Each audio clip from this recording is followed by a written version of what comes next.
Giulietta e Romeo. La storia d'amore che ha conquistato il mondo.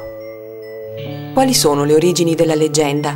Perché fu scelta Verona? Conoscerete le basi storiche del mito, le potenti famiglie che ispirarono il racconto, i segreti della casa di Giulietta, i misteri della tomba. Il passato ci parla di faide feroci e di odio sotterraneo, di bellezza e di grazia, di frati pacificatori e nobili signori. Un inedito viaggio in una Verona da riscoprire attraverso la rabbia di Dante, l'ansia di una nuova visione del mondo, la nostalgia di un idealista verso le virtù cavalleresche dell'epoca scaligera.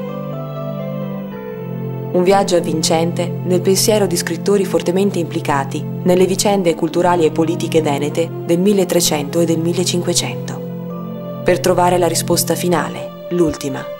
Solo fra le mura di Verona può esistere il mondo di Giulietta e Romeo.